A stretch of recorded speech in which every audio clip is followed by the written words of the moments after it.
All right.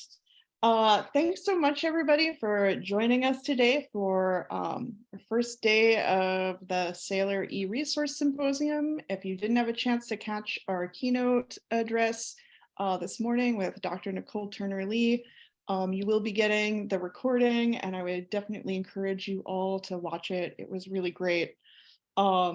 This session is titled Family History E-Resources. It may not all be online, but a lot of important stuff is, presented by Mary Mannix. I'm Jody Hoover, the Digital Resources Manager at the Enoch Pratt Free Library's State Library Resources Center, who's hosting this symposium. And as I've said, as people are coming in, but to reiterate, you are welcome to use chat for this session, but we ask that if you have questions for our presenter, that you put them in the Q&A, that you use the Q&A feature. So you can find that button down at the bottom of the Zoom screen. There is an option to ask your question anonymously, and we will do our best to answer as many questions as possible at the end of the talk. Today's session will be recorded and will be available at the end of the conference. To introduce Mary, who we are very excited to have here today.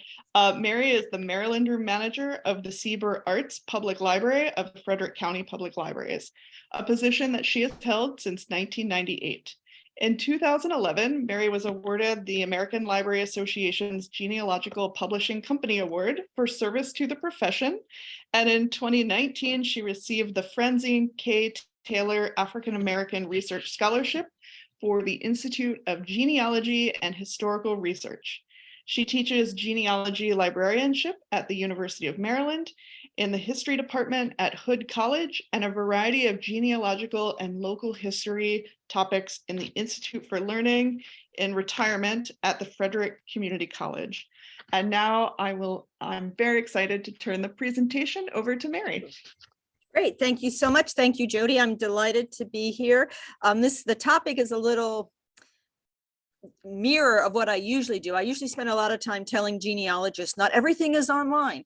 So my point today, obviously, is particularly for librarians who may not be genealogy librarians or may not have robust book collections, what sources are online that can help them start out with their genealogy or their family history patrons, and to really make themselves feel more comfortable. I know a lot of times, or this has been my experience, hopefully the times are changing, that a lot of librarians and information professionals, archivists, whoever, who work with family historians or genealogists tend to be a little scared of them at times. I know they can be a very overwhelming group of people.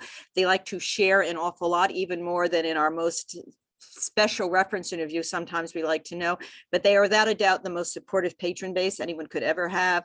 And also they still do reference. So for those of us who are concerned about maybe not the death of reference, but the transition of the reference desk, which is probably even transitioned now than it was 5 or 10 years ago, they still need reference librarians. They still want reference librarians, and they are still taught to use reference librarians. So hopefully the information I present, the various sources, the online resources, will help everyone feel a little bit more comfortable working with those crazy genealogists who know we think they're a little crazy, but accept that, and again, are the best group of people you could ever really work with. I'd like to start, let me just make sure I'm moving. Okay, there we go. I'd like to first start with Heritage Quest, which of course I'm sure everyone knows here. We can Mary, get, yes. Sorry to interrupt. You need to reshare your screen. Oh, okay. Wait a minute, Jody. Okay, I've lost my little thingamajoobies. All right, I'm starting again. Okay.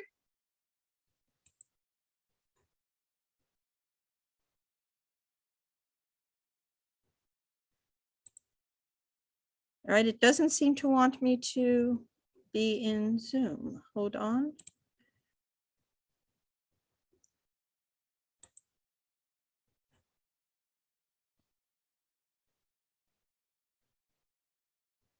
You know, Jody, I can't get anywhere. I'm frozen. Fantastic. Isn't that good? Would you be able to email me your slides real fast? I can certainly try. Hold on. Apologies, everyone. This is how it rolls sometimes.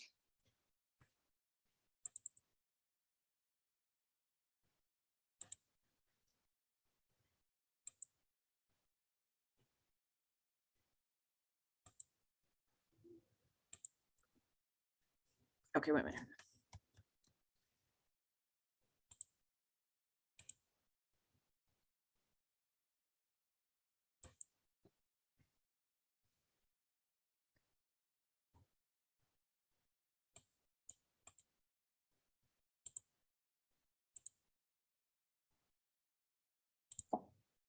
Hey, maybe I hear you're having some trouble.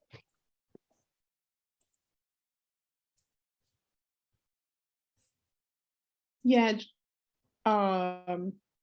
it's not letting her share her screen again. Weird.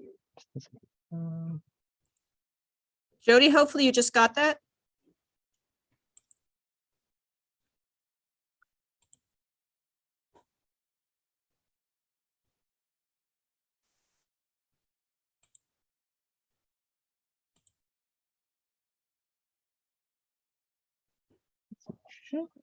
control. Yeah, she's co-host. Should be able to share. Yeah, I'm frozen. I can't, Oh, you're frozen. Oh, I I'm see. frozen. Ooh. I can see the little Zoom icon. I can see the little squares that says you guys are there, but I can't see anything else in Zoom. Hang on. You're able to see the video of yourself. You can see other people as well. I can, yes. It might be that Zoom is full screened, if that's the case. No, they're just, you're on a little box. Should I go out and try to come back in? Let's go ahead. I'm sure this wasn't what the update had in mind. No, no, no. Oh, wait a minute, wait a minute. I'm back. I think I can do this. Maybe. Yay. There we go. Okay, now we're not seeing the right screen, but we can see a screen, right? Yes. Yes.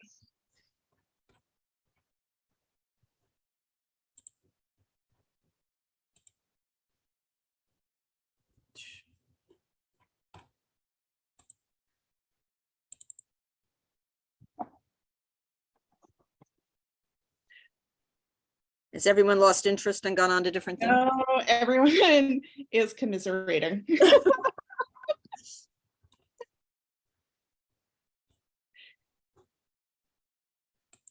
There we go. Oh, whoop. Wrong thing, wrong thing.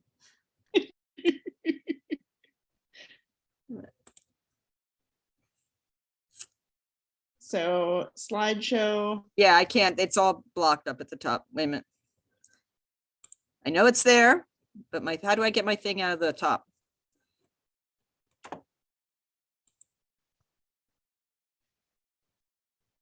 I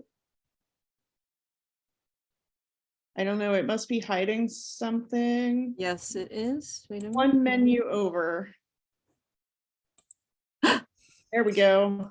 From beginning. Maybe. Maybe. There we go. All right. So as I was saying. Thanks, everyone. All right. Heritage Quest. Do everybody with me? I'm gonna unmute. We are. Okay. Jody, can you hear me?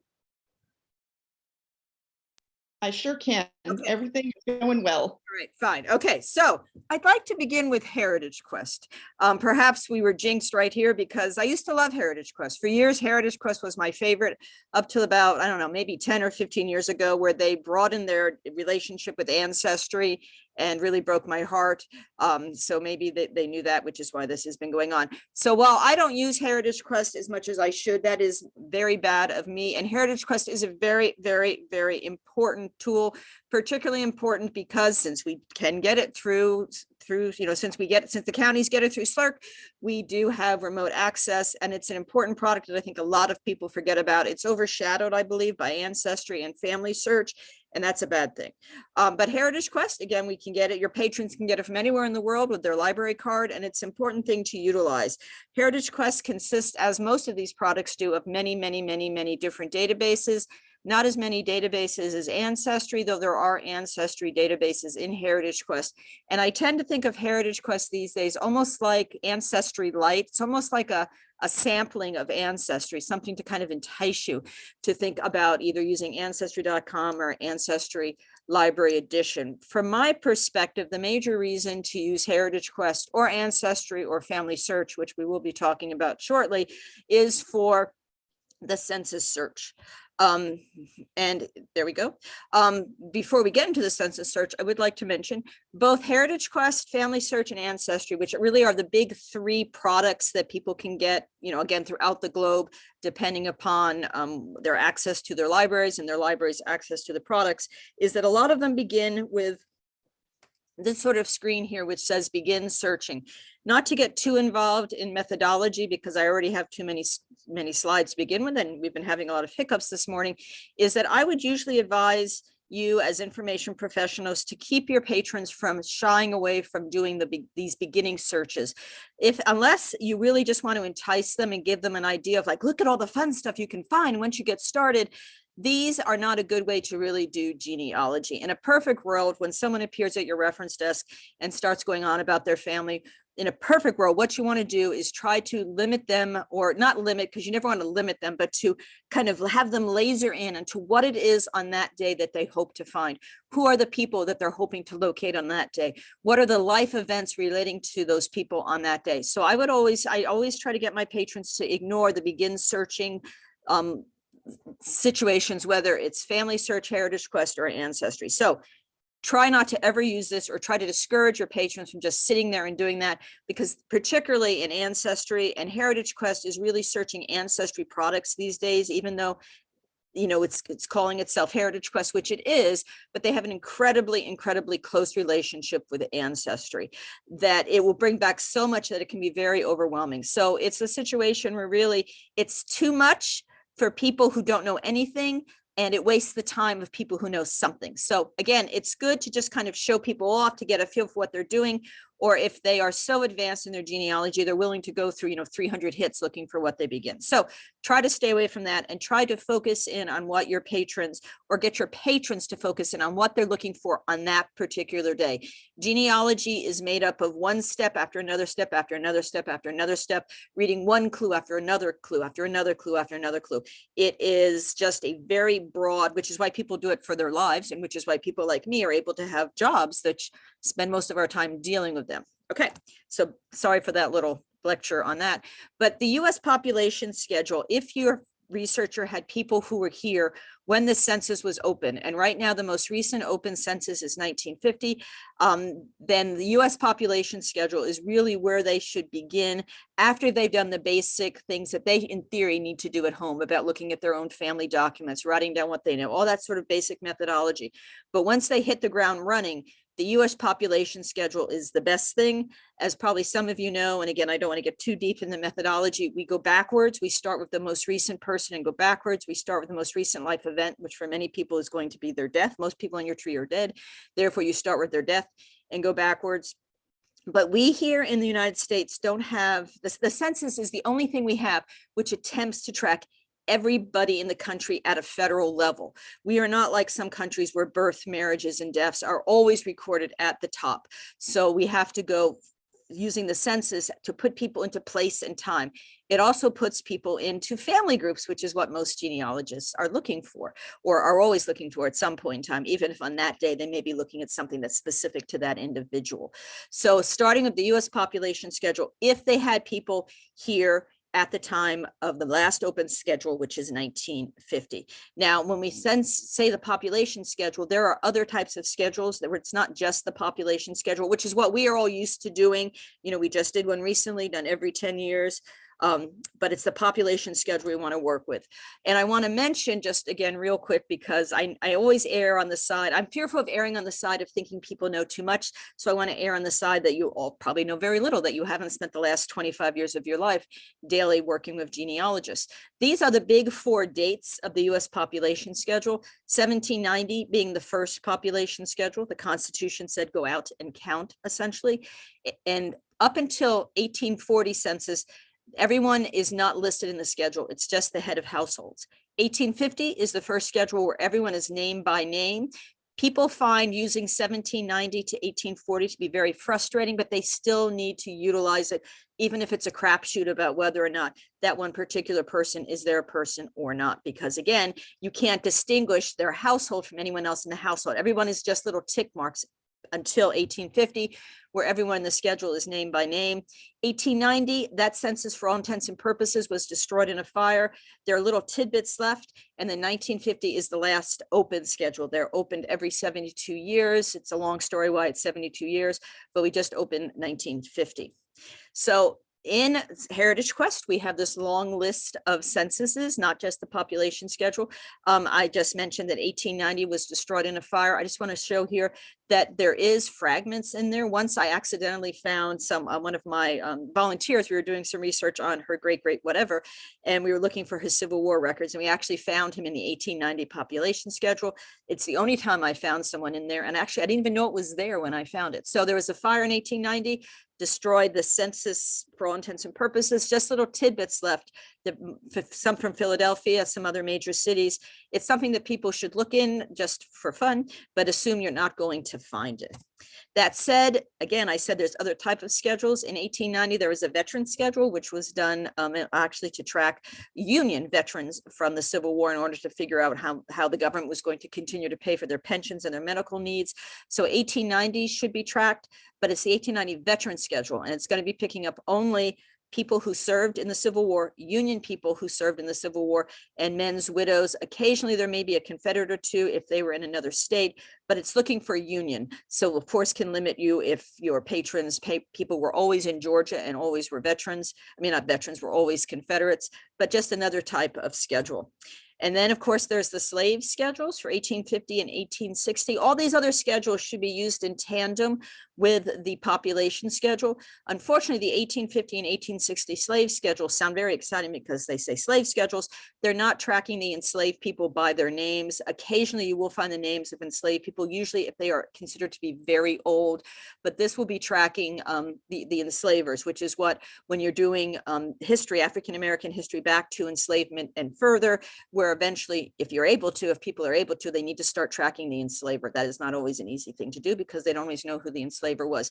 But the thing to remember about the slave schedule is that they're not going to be listed. The enslaved people are not going to be listed by their name, but they still should be tracked. There's a lot of things in genealogy where you should look at these sources, even if these sources aren't going to give you the ideal thing that you're looking for. But again, if you had people who had family who were enslaved during that time period, or also people who were enslavers, lots of people whose family owned enslaved people also track the enslaved people as well. So. And then we have these non-population schedules. This is a sampling of them here. The thing I really want everyone to kind of take away from this is you'll notice on the right where it says browse this collection is to utilize these sorts of features, not to always just jump right into the search, which is what our patrons often like to do, but to use these collection features. And also at the bottom of databases, the databases that make up Ancestry, Heritage Quest, Family Search, there will often be descriptions of what these databases include or what they don't include. And I would always encourage you and your patrons, or you to encourage your patrons, is to actually read those, just like we always encourage our patrons to actually read the preface and the introduction to books as well, because it may answer a lot of those questions. This is just showing what is concluded in this non-population schedule. So again, always good to at least take a quick look at these things. It will keep your patron being frustrated. Why didn't they find their people in Maryland? Well, it's because Maryland was not in that database. Okay, also in Heritage Quest, besides the databases themselves, and as you probably saw from that first screen, Heritage Quest is made up of a number of databases, not as many as Ancestry, and there are Ancestry products in Heritage Quest. Actually, almost all the products in Heritage Quest now are Ancestry or Ancestry Lite, but there's also these research aids, which I think should not be overlooked and can be, again, particularly useful for people who don't work regularly with genealogists or who have patrons who want to be more academic in their genealogy. Lots of genealogists don't mind reading the how to do it books. You know, when those who attend genealogical society meetings, who go to conferences, they're used to getting instruction. They're used to trying to improve their genealogy, to almost make it more academic. So they will read how to do it books. And of course, if you're there in a branch with a genealogist and you know nothing about their topic, it doesn't hurt to protect yourself, to kind of defend yourself intellectually by knowing more about the topic. And these research aids in Heritage Quest, and there are some in Ancestry as well, can be really, really useful. This is the screen that then the next screen when you go into research aids. And again, I think so often our patrons just want to jump right into searching for people, or we want to jump just right into searching in order to help them.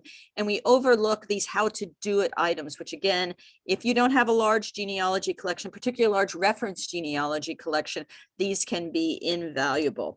The Historical US Censuses actually is a book that was previously published by Ancestry, because again, we're crossing over into Heritage Quest having a lot of Ancestry products, and its chapters such as this that talk about the historical US censuses, really valuable stuff. The books are dated, but there's very few genealogy books that I don't find useful, no matter how old they are. You may have to update them, because with the census, you know, I don't know what year the last census was open in this one, I guess 1920, probably based on that first paragraph. And many censuses have opened since. And if there were URLs, they're not going to be up to date probably, but the content can be really useful. And again, I've never found any genealogy book, even going back to the mid 20th century, that doesn't provide some sort of help in regards to searching. Excuse me. And then also we have, you'll see there on the right, African-American family research. Over on the left, Ancestry Annie's top search tips, creating timelines that produce answers. These are these cute little handouts, which can be very, very useful, particularly if you want to give your patrons something to take with them. Or if, let's say, you haven't done a lot of African-American family research or aren't feeling very confident in it. These are the sorts of things you can go into, print out, give to your patron, read themselves. And again, just to kind of make sure that you are more confident in what you're doing regarding to genealogists, because I know they can be overwhelming, and there is so much to know about genealogy, and you can spend 40 years doing genealogy in Maryland and then get a question relating to Virginia, and that's going to be completely different. So these general works put together by Ancestry certainly help us out. And then maps here. I was just talking to my significant other the other night about this book, Map Guide to the US Federal Censuses, and here it is. So it's very handy. Again, just goes to 1790 to 1920, but one of the major points of genealogy, or one of the major guidelines of genealogy, along with many things in life, is location, location, location. So probably we all know that, well, at least we do if we think about Virginia and West Virginia, but the boundaries of states, the boundaries of counties, the boundaries of municipalities can be changed. So this allows us to know if we have a patron searching in 1830, do they need Frederick County? Do they need Carroll County? Do they need Baltimore County? So this, again, is a really useful book. It's a book that we have here in the Maryland room, and while it's old, we use it pretty regularly, but here it is online for your patrons who aren't that sure of what county their people might have been in at that time. So again, a very good, useful, there's a lot of fabulous, excellent reference genealogy books, most of which most libraries are not going to have, but those that were published by Ancestry, they've been putting them more in here. So that's really a useful thing to utilize.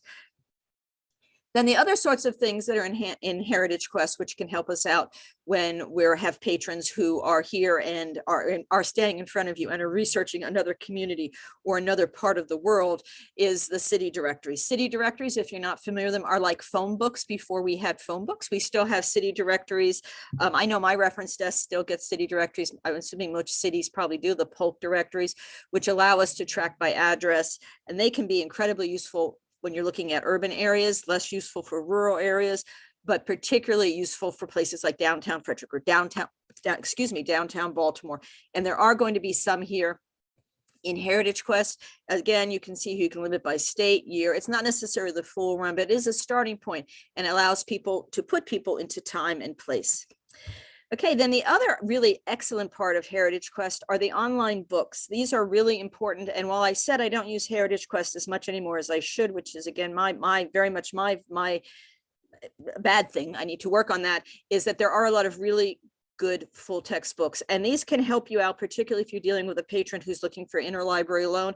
A lot of the sorts of things one would be looking for to get on interlibrary loan relating to genealogy, such as family histories or community histories, are often in collections such as my Maryland room, where they do not circulate, where they stay, where they're in institutions where that are considered, institutions where people come all the time, destination institutions. So we don't send anything out on interlibrary loan in the Maryland room, and probably only 3% of our books can be found in the circulating collection. So this is a really good place to look. Another good place to look when you have a patron who's looking for interlibrary loan before you actually start doing the interlibrary loan process would also be to look in Google Books. That's a little more fuzzy since they don't always allow full access. But also when we get to Family Search, I don't want to forget, but mention it now so I don't, is they also have a lot of full text books there as well. And this kind of shows you in the my arrows that'll be popping up the wide variety of different types of publications that genealogists are always looking for, and that more and more of them are available online in full text, which is really useful. So this is cemetery inscriptions. Genealogists like a good cemetery. For those of you who don't spend a lot of time with genealogists, cemetery inscriptions is one of the major hobbies of genealogical societies and can be invaluable in order to help people find their dead people. So cemetery inscriptions. Also, here's a transcription of the first federal census for Dutchess County, New York. Now, we can get into the census through Heritage Quest and Ancestry and through Family Search online, but sometimes a nice print index is good because they are being indexed. And probably if we distribute among all, however many of us, all 48 of us that are here today, had sent out a transcription of a page from the census, we may all come up with different interpretations of the names. Here in Frederick, we have a wonderful transcription of the 1850 census, both the population, the slave, the agricultural, and the industrial. We hardly ever use the electronic version. We just go to the book. So this can be useful for people as well. Then we go to a kind of a stereotypical family history. Down here, we have church histories. Genealogists are often looking for more than just the community history or the family history, particularly if they're kind of ramping up their game a little bit more. They also then want to take a look at the histories of the institutions their families may be affiliated with, such as churches and schools. I mean, genealogists, they are looking for everything. A good genealogist, even a mediocre genealogist, is looking more than just finding somebody in the census. They're trying to put context in. They're trying to understand why people did different things, why their people went from this place to that place. Why did they change religions? Why can't they find that marriage record?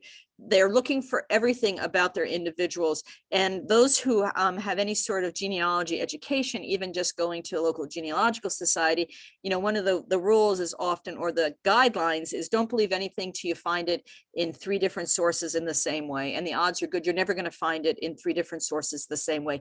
So they try to find as many sources that document life events as possible. So they go very, very broadly. And that's something we should always keep in mind, that genealogy is a much more broader search than some of us often may think it to be. And then going back to the various things that Heritage Quest offers, of course, we have the census, we have the family and local history books, then we'll have the will collection there, the immigration records, military records. This is really the core of what is in Heritage Quest. And many of these, again, are ancestry products. They may not be exactly as robust as an ancestry, but again, it's like it's what I'm trying to think about, like a little ancestry buffet to give people an idea. And this is because of the close relationship of Heritage Quest with Ancestry Library Edition, and then also then Ancestry.com. As I'm sure many of you know, ProQuest is the institution that we get Heritage Quest from. They created Heritage Quest, and then their relationship with Ancestry Library Edition, and ProQuest is who we get Ancestry Library Edition with. So really, Heritage Quest is so much ancestry based, but people can get into it from anywhere on the planet with their Maryland library card. This is an example of the US Public Records Index, something to also keep in, this was my brother, something to keep in mind besides just genealogy looking for dead people, is that if you have people who are looking for living people, and if they're not calling it genealogy, or people doing adoption research, they're following genealogy methodology. And this public records index can be really useful, even if someone is still alive, even if someone's not doing their genealogy, they're just looking for their ex-boyfriend or looking for the cousin who took off with their bank accounts. They may be able to find them in things like the public records index, which gives us a variety of years of when they're being located in the public records index. And as you can see, if we made our way down that whole page, it talks about ancestry. So it's very obvious that we're in Heritage Quest, but this is an ancestry product. And then also, if we went back to that earlier screen, it talks about cemeteries. Genealogists, again, love cemeteries. And Find a Grave is an excellent resource to be aware of, not only independently. It was bought by Ancestry a few years back. You can get into it through Heritage Quest. You can get into it through Ancestry, which again shows that close relationship between Heritage Quest and Ancestry. You also can get into it on your own. The most important thing to remember about Find a Grave is that there is no peer review in Find a Grave. Find a Grave, if you're not familiar with it, started years ago, two guys who like to hang out in cemeteries, and who doesn't like to hang out in a nice cemetery. They started tracking the tombstones. They started tracking the people who are in there. Very crowdsourcing. People added other information. No one is checking this information. All of us right now, all 47 of us, could go running out, track one tombstone, come in and make up a cemetery and put it up, and no one would know the better. So the big problem with Find a Grave is to always remember that there's no crowdsourcing. It's all crowdsourcing. There's no peer review.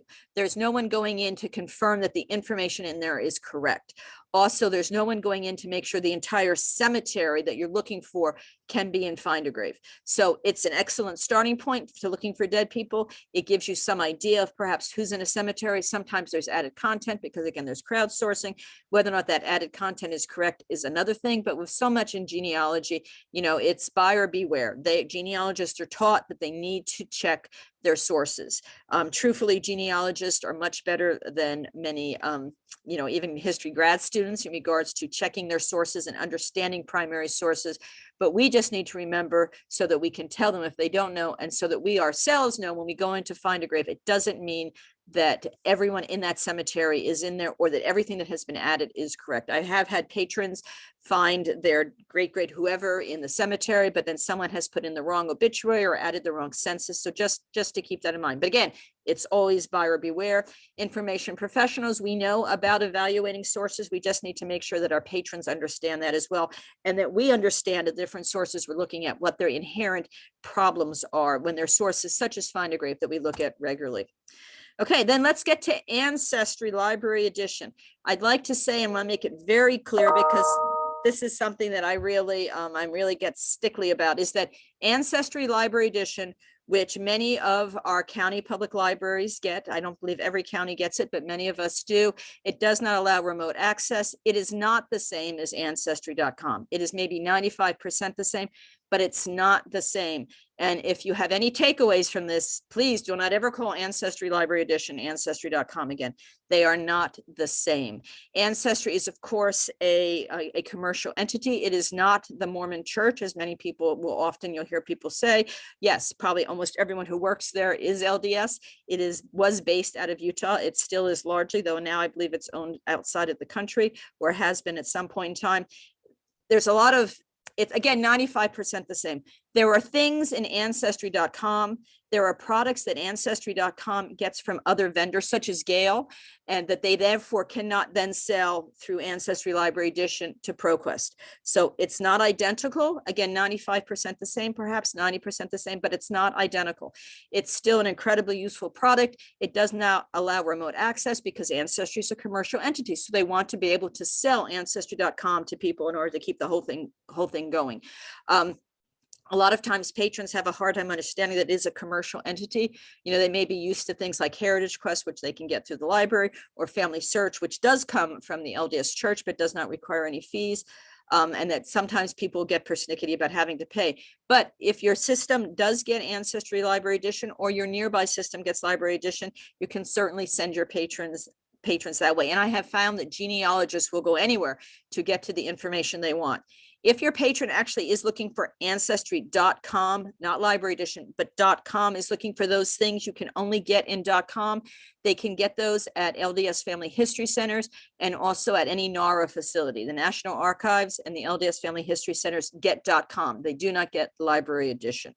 Some of the major things that are not in library edition that are in .com are, well, not so much the major things that aren't, but people cannot add their own trees. When they're in library edition, I'm sure this seems evident to us, they're in there as our system or in there as our library. Therefore, they cannot put in their own trees, which can be a little discouraging for people. But a really good thing to remember also, besides the fact that they're not the same, is that you have if you have a patron who subscribes to ancestry.com, but does not pay for the international, library edition does include the international. So the big takeaways: library edition, not the same as .com. Have I said that enough? Library edition, not the same as .com. Nearly identical, but not the same. There are things in .com that are not in library edition.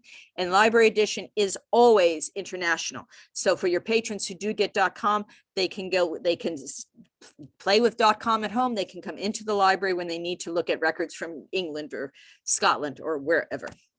Again, there's that begin searching. Try to discourage your patrons from using that if they are baby beginners, or try to discourage yourself from using that if you're first just starting out with a patron. It's best to know exactly what you're looking for, if possible, to be much more, again, laser focused in what you're looking for. Again, Ancestry Library, have I said that enough? Okay, one of my favorite ways to get access to any database in library edition and also in family search is by going into the broader searching. So this is listing all record collections. You just go in and you can put a title or the keyword Maryland, Scotland, and it's showing you all the various databases that are in there. This is a really good way to kind of jump into it, to get your patrons to jump right in.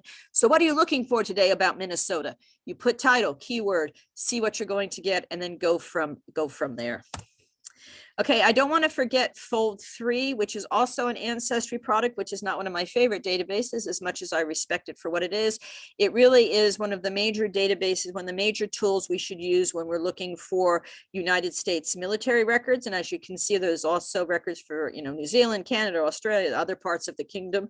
But it's one of the major ways that the National Archives pushes out their military records, is through the relationship with Fold3, which used to be called Footnote, if anyone's been around the block for that long a period of time. I find it awkward to search at some point in time, but it is the database that we should utilize after we've looked in the other ones for military records. It is an Ancestry product. It does, however, allow remote access. And also, if you look in the upper right-hand corner, it says member login. While you cannot go into Ancestry Library Edition as yourself, you can go into Fold3 as yourself.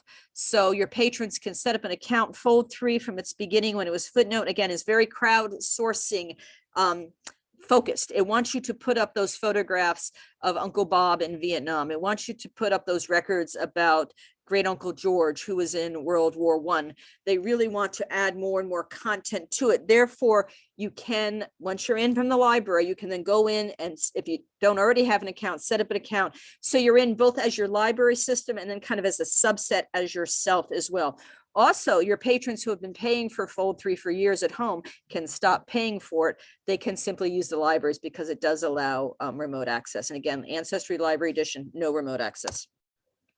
Family Search. This is the website of the Church of Jesus Christ of Latter-day Saints, the Mormons. They have a very big dog in the genealogy world. I will admit this is my favorite way to search the census. And I should say, sometimes you need to search the census in more than one way.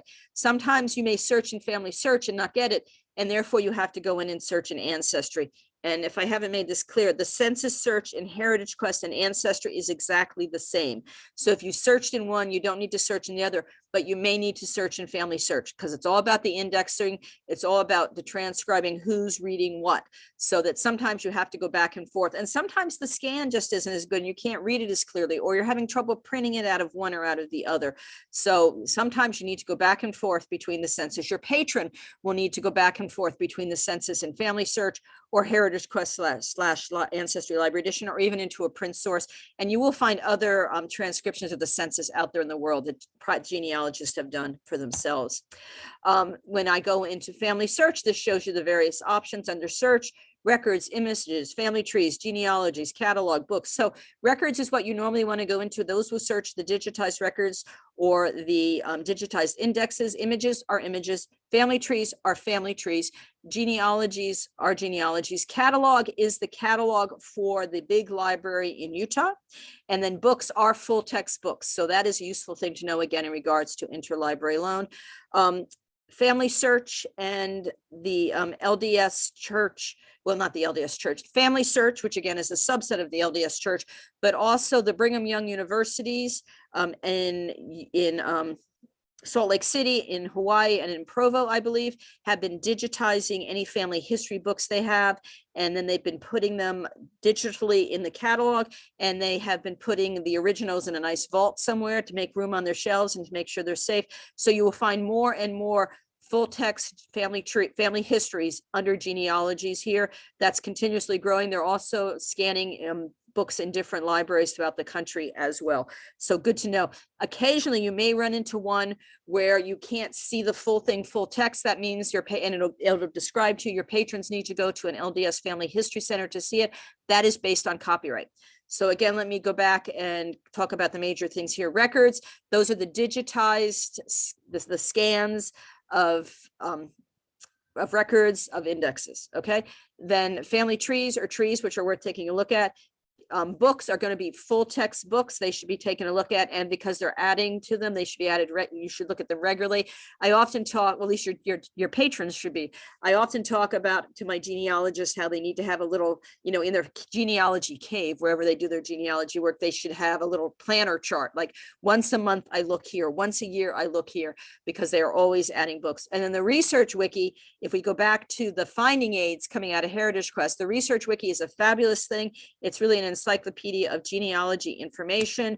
When this first came up, they encouraged genealogy librarians, particularly genealogy librarians coming out of RUSA and the local history and genealogy sections, to go in and to add content. If you are suddenly researching or helping your patron research a part of the world you've never researched before, you've been in Baltimore, you've done it, you're good, you're fabulous with genealogy in Baltimore, but suddenly your patron wants to research Quincy, Illinois, well, then you need to go into the research wiki and find out a little bit more about Illinois, so that you look smart and so that you can help your patrons. The research wiki is really fabulous.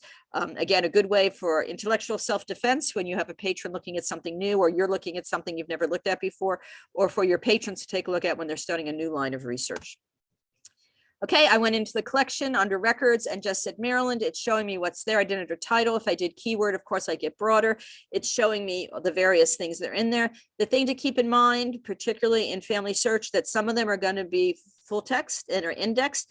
Then you'll have things such as the Maryland Register of Wills, which are in there, but they are not indexed. So which means you need to browse the images, which isn't as scary as it sounds. I'm hoping the next screen. Okay, so here it is. So when you go to browse, you don't actually need to browse all 2 million images. What you would go in there and you'd pick the county. Hopefully you have some idea of when the person died, whose will you're looking for. And then it's just like going into the register of the wills and pulling the ledger off and plopping it on the table and going through it that way. Also, always keep in mind that if you have a patron who needs to find a will, and you remember that this is in here, because when you search, if you went out to that first screen and search by name, this is not going to get it. Those things that are just browsable, they're not going to be picked up in a search. You need to know the record type you're looking for. So another reason to always think and help your patron think, what is it I'm looking for on that day, and to track it that way. Oh, I'm looking for wills. Well, great. Don't go into just the general searching a person. You need to then go in and look for wills, or look for things in Maryland relating to wills. And we here in Frederick have a pretty nice index that was done of wills from the time that wills were done in Frederick after they left the state up until I think the 1940s. So we can go into that and get the exact citation. But also, if you have a date of death, you should be able to go in through the ledgers and find out. Again, it's just like going to the will, the office of the wills for your county. But the big takeaway is that there are things in family search that are in there. They're just not indexed, but they're still in there. They're digitized. So you need to know how to look for the various types of record types that are in there. There we go. browse all whatever images. Okay, then I'd like to kind of step away from the big databases. So far I've mentioned, or the big database platforms, because it's more than one database. So we have Heritage Quest, which consists of a number of databases, not as many as Ancestry by any stretch of the imagination, but is very closely affiliated with Ancestry now. And you are searching pretty much Ancestry products, not completely, but 90%. Then Ancestry Library Edition, not ancestry.com, and many library systems in Maryland get it, but there's no remote access. And then there is Family Search, which is the genealogy arm of the Church of Jesus Christ of Latter-day Saints. Something I forgot to mention is that really to be successful at it, your patron is going to nearly need to register. They do not require a credit card. They do not need our money. So there's no problem with registering and setting up an account in Family Search. And it's an important source to utilize. I know that there are some patrons who are very dubious of the work of the LDS Church in regards to genealogy. That is certainly a much different issue, but it's an important platform to be aware of. And there are going to be things in Family Search you're not going to find elsewhere.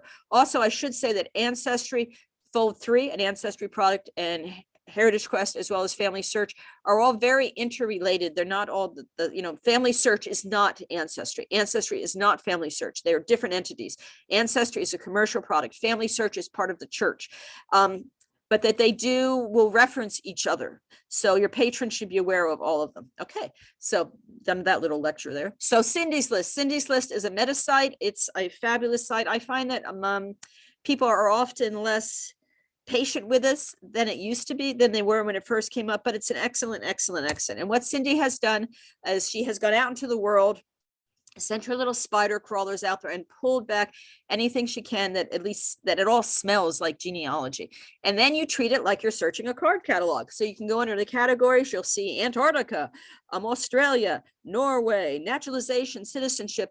What she does is she links to anything else online. So she'll link to any databases, she'll link to any books, she'll link to any articles. It's really fabulous. And I find it incredibly useful when I'm suddenly researching a part of the world I'm not used to. So for example, here it is. I just put up Missouri. It's telling you that, oh, these are the various things relating to Missouri. So it's telling you in archives.com, which is something we're not actually going to talk about today, but that there's Missouri death records, and you'll see the little dollar sign, you've got to pay for it. And then you'll see down there the City of St. Louis Department of Health. Then there's references to Family Search. It's really just an excellent thing to not forget about looking at when you're researching something you haven't ever researched before, or just want to step back and make sure you've seen everything that could be found online. And of course, the online world is always changing. Then I'd like to mention Reclaim the Records. Reclaim the Records is something much different. It is really an advocacy group that is trying to encourage municipalities and the federal government to release records a whole lot quicker than they normally do. And they put out a lot of FOIA requests. Their work is really fascinating. If you go to their website, you will see some webinars that they've given at various conferences such as ALA, but it's worth being aware of, and it's worth your patrons being aware of, because you can find information, you can find record types in Reclaim the Records that you're not going to find elsewhere. The thing is that they are very in their purest form, which really also makes your patron realize that the work that Family Search and Ancestry have to do in order to make something presentable, to make it searchable. In Reclaim the Records, it's more, again, just like going into the wills, the Maryland wills and Family Search, is going in and actually looking at it as if you were there in real life. And this is more about them talking about records. They do fabulous work. It's really interesting. You really should take a look at it at some point in time, watch some of the webinars. I just like this. This was screened. This was the New York Marriage Index. Now, I will admit that I was searching through the New York City Marriage Index last night. My parents got married in New York. My father was Catholic. My mother was Methodist. They couldn't find a church in New Jersey who would marry them way back in the 40s. So that they went to New York to get married. And I know I found it in there, but I couldn't find it last night. So you have to go through each little listing, each record group to find it. But what I did find in the New Jersey Death Index, and I just love the way this looked, is I did find the listing. Now you can see this was the computer printout from the dot matrix computer. For those of us who are old enough, the little dots in the side where it's put into the computer. So I was able to find in the death index, by going into the correct year, is find my mother's listing there, giving her social security number, giving how old she was. So it's a way to get into the records. It's just that these records have not been spruced up. They haven't been made fancy in order to search the way that family search and ancestry searches. Also, you'll notice up there that it's kicking over to Internet Archive, so that they have been having, they will track things that have been put up in other places, but your patrons should be aware of Reclaim the Records, just so that they can go in and find out if there's any record types for their part of the world that they would prove to be useful. Okay. Then I don't want to forget Maryland newspapers.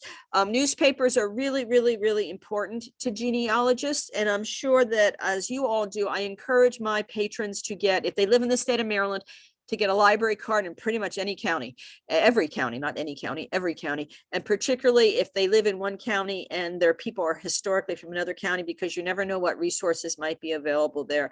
Of course, they're showing off that Pratt has the Baltimore Sun and the Baltimore African American, empowered by ProQuest, who does fabulous, fabulous newspaper databases. So if you have patrons who need the Baltimore Sun or the African American, and your library system doesn't have it, think about who does have it. Pratt has it, Baltimore County has it. There's other ways to get into the information. And if I'm remembering correctly, for the Afro, it's also been digitized and indexed by 2 or 3 products themselves. So you'll get different hits for the different things. So they should be aware.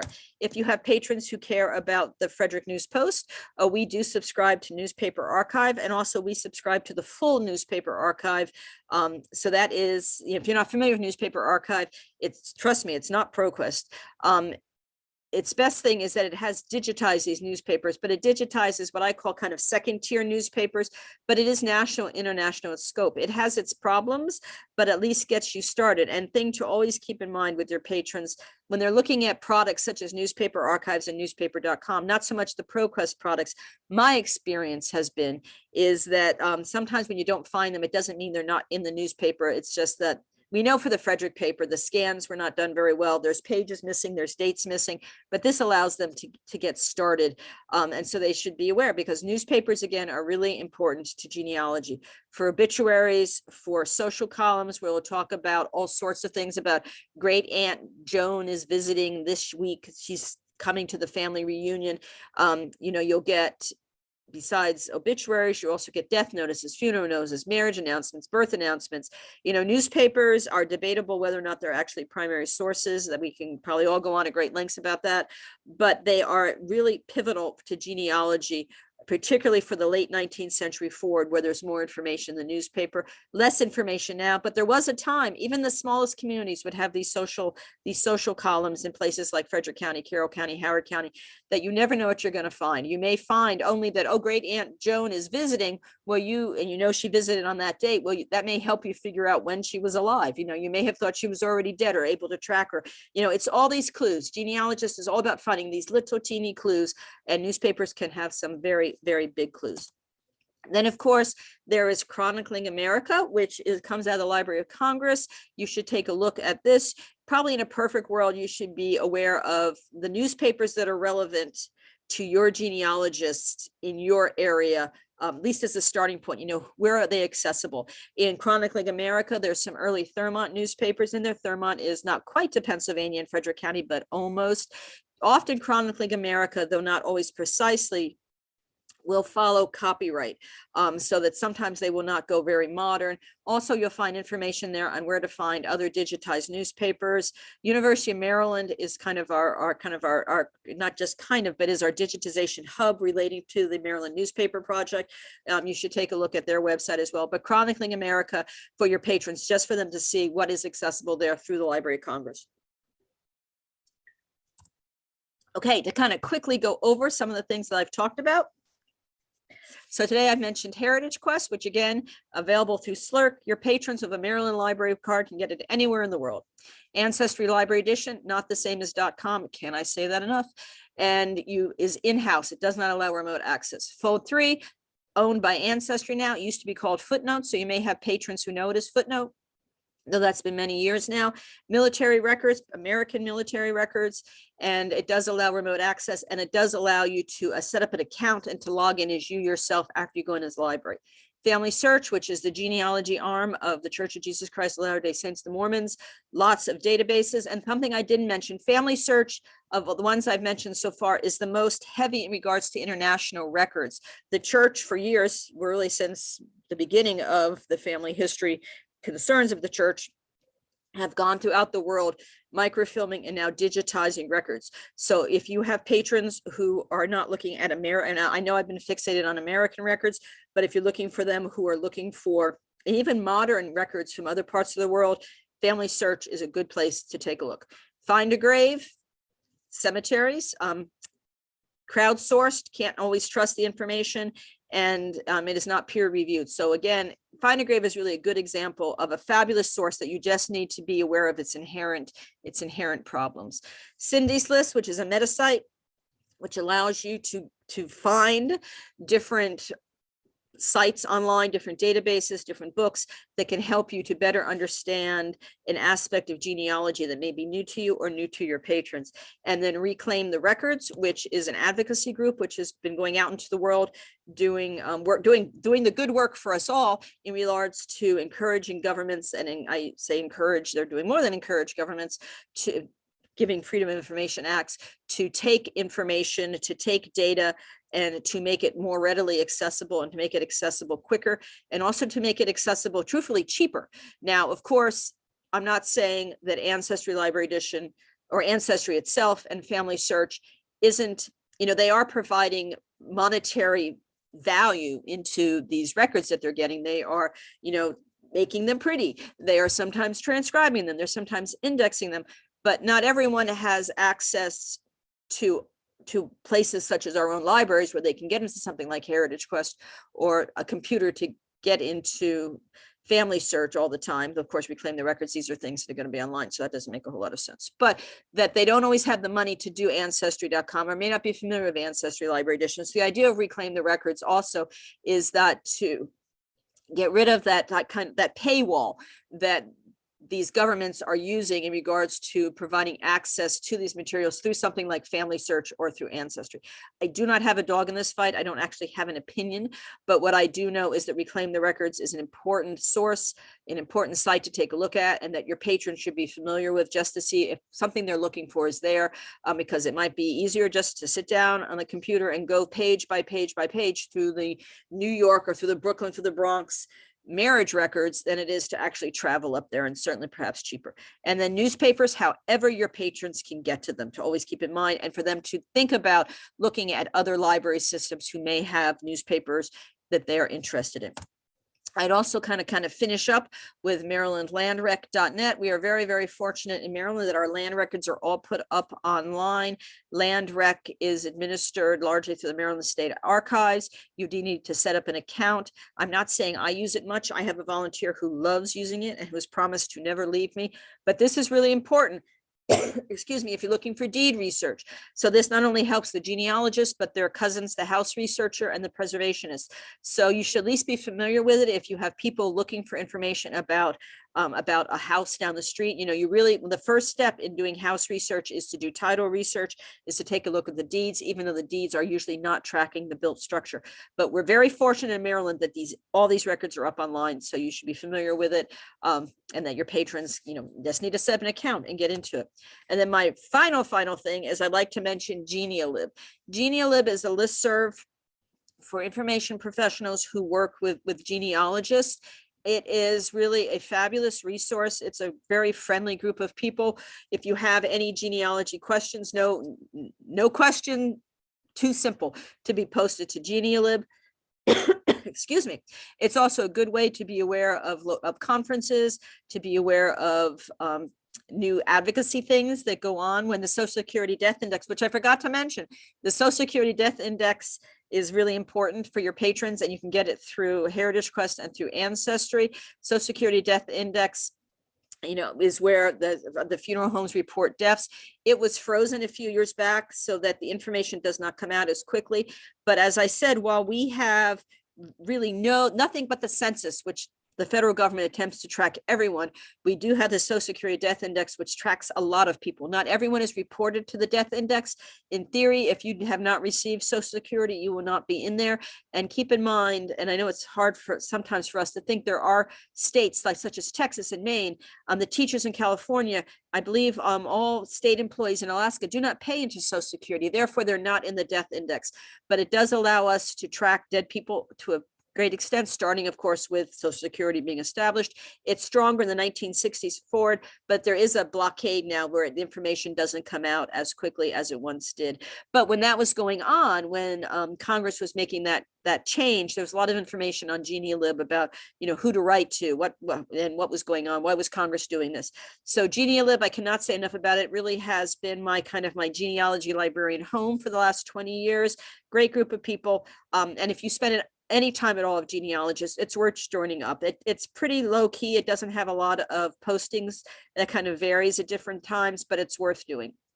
So that is kind of what I was thinking in brief in regarding those online sources that people should be aware of. And again, it may seem like a lot of data, but do not forget, you should utilize these sources and you be aware of them in order to help your patrons, and also to particularly help yourself if you don't work regularly with genealogists, is that still an awful lot of genealogy is not available online. But things like the US population schedule, when that went online, it completely changed the nature of genealogy. And the fact that we can get into some of these things online really has changed genealogy to such a great extent. And to always keep that in mind and to do what you can to not only help your patrons, but also to make yourself feel confident when you are helping your patrons. And that's all I got today. Thank you. Thank you so much, Mary. This was so much information and so many things that I did not know. We are at the 2:00 point, but we can run over by a few minutes, especially since we had some tech difficulties, and give people an opportunity to ask questions.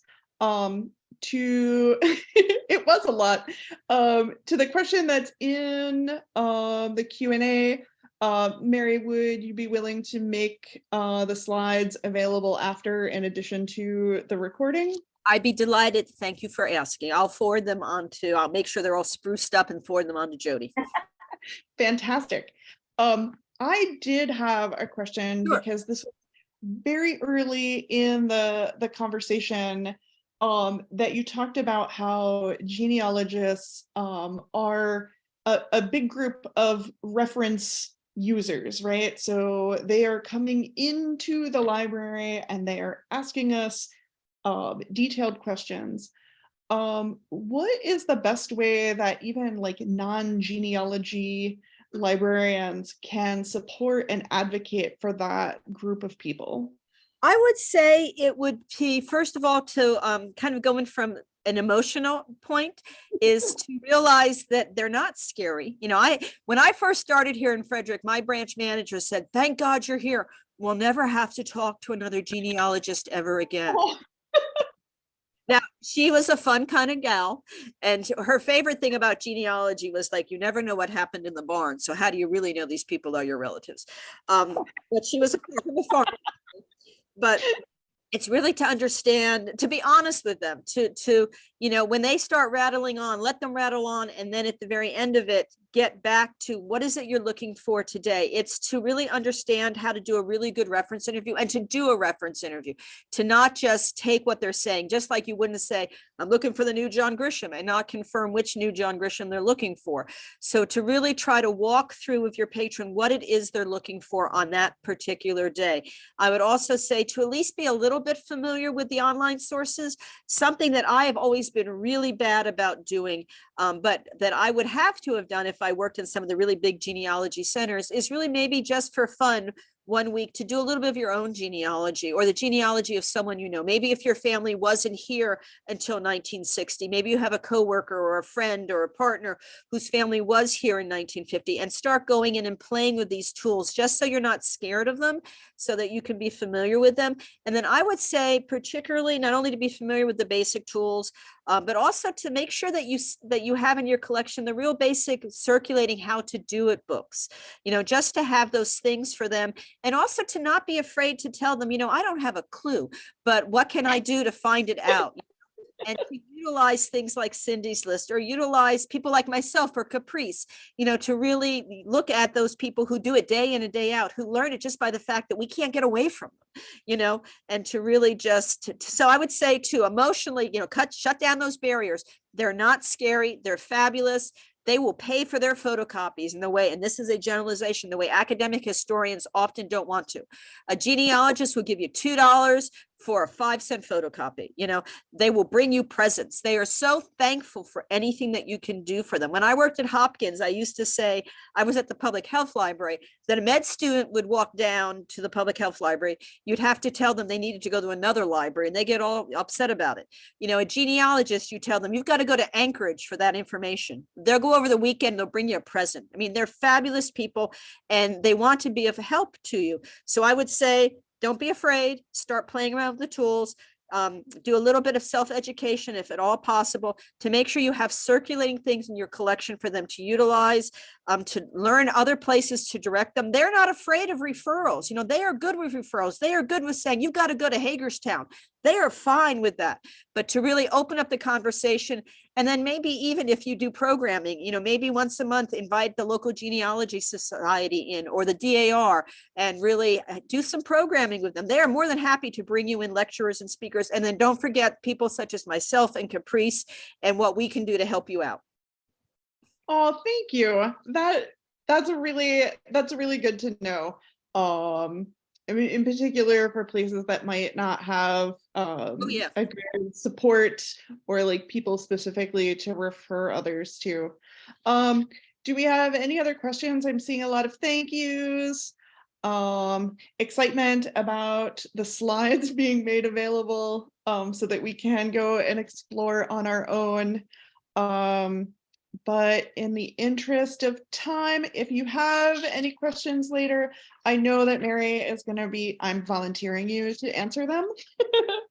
But I think we're going to go ahead and log off now. Our next session starts at 2:30, where I will be presenting about the Digital Maryland project. So I hope to see everybody there for our last session of the day. Oh, Mary? Can I add one thing real quick? Yes. If you go to FCPL's website and go to the Maryland, or also go to our YouTube page, you can find these little genealogy moments that I spent all of quarantine doing every week. Yay. But also there's also a really good, maybe an hour and a half program that I did with our local African-American group, where I did like a lot of, I just did a real basic genealogy, and then a woman who is a PhD student at Morgan and does her own genealogy, has genealogy company started into talking about doing African-American research. And then there's lots of resources out there, but that would be a good thing as a, not because it's us, but a good starting point too. All right, thank you so much, Mary. This has been a great presentation, and we'll be in touch. For everybody else, please join us for our final session of the day, starting at 2:30. Don't be a stranger. I'm happy, and I'm sure Caprice would say the same thing, to go anywhere and help anybody out and whatever. We're there. All right, thank you so much. Bye-bye.